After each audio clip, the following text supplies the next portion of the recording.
All right, let's dive right in. Today we're tackling a topic that sounds kind of heavy, but I promise you, it's a total game changer for your career. We're talking about UK GDPR. And by the time we're done here, you're not just going to understand it, you're going to see exactly why it matters so much. You've been there, right? You're in a meeting and someone drops the word GDPR, and the whole vibe of the room just shifts. Everybody gets a little tense.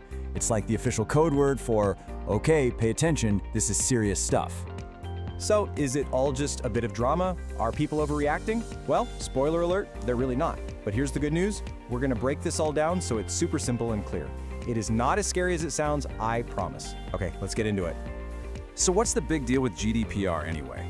Honestly, when you strip away all the legal jargon, it boils down to two really simple but powerful ideas: trust and respect. Think about it. In the world we live in, trust is everything. This is all about handling other people's information the exact same way you'd want yours to be handled. That's it. The easiest way to think about UK GDPR is as the official rulebook for our digital world. And it's not just a list of friendly suggestions either. It's an actual law that works with the Data Protection Act to give all of us way more control over our personal info. And you might be thinking, oh, this is just for the huge tech companies, right? Nope. This rulebook applies to literally everyone who handles data. Small businesses, charities, schools, the government, you name it. Nobody gets a free pass on this one. Now, to really get why we needed these new rules, we got to take a quick step back in time. Because the way we used to do things, well, it just wasn't cutting it anymore. Not with the explosion of digital information. Get this, the old data law was written in 1998. 1998. We're talking about the era of flip phones and that horrible dial-up internet sound. Then bam, social media and cloud storage happened, and suddenly our personal data was everywhere. The old rules were basically ancient history. GDPR was the massive update we needed for the world we actually live in today. So, what do we actually mean when we say we're protecting data? Well, the law calls it personal data. And trust me, what counts as personal data is probably a lot broader than you think. So yeah, of course it's the obvious stuff, your name, your address, your email, but it also covers your digital footprint. Things like your computer's IP address, location data from your phone, even photos where you can be identified. It's all protected. Now this is where it gets really fascinating. It's not just about one single fact, like a name. It's about any bits of information that you could piece together, like a puzzle, to figure out who a person is.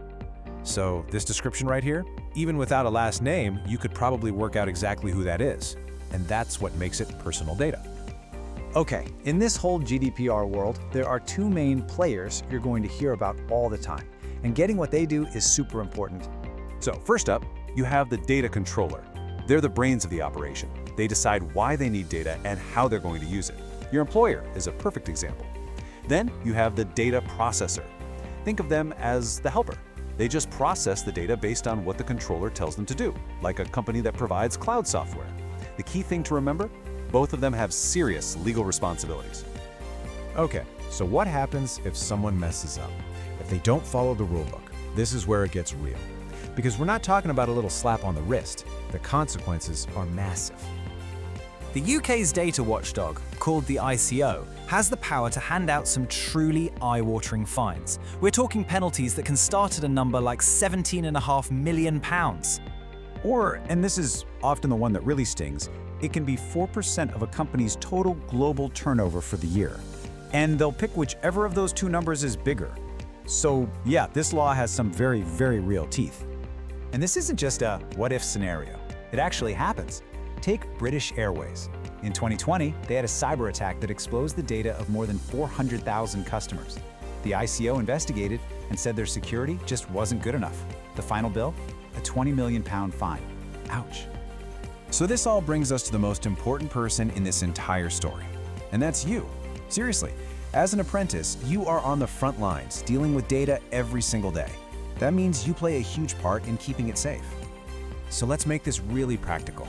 Here are 3 super simple habits to get into. Number 1, secure it.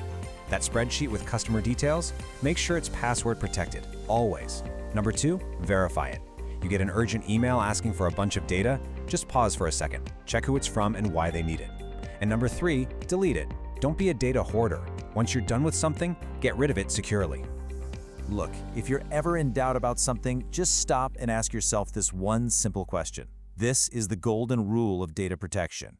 It's the whole spirit of GDPR right there. And if the answer is no, you know exactly what to do. So to wrap this all up, let's go back to that big question. Is handling data the right way just another boring rule you have to follow, or is it something more? See, getting this right isn't just about avoiding those huge fines. It's about building trust with your customers, with your colleagues. It makes you a more valuable, more trustworthy professional. And in the world we live in today, that's a superpower. What do you think?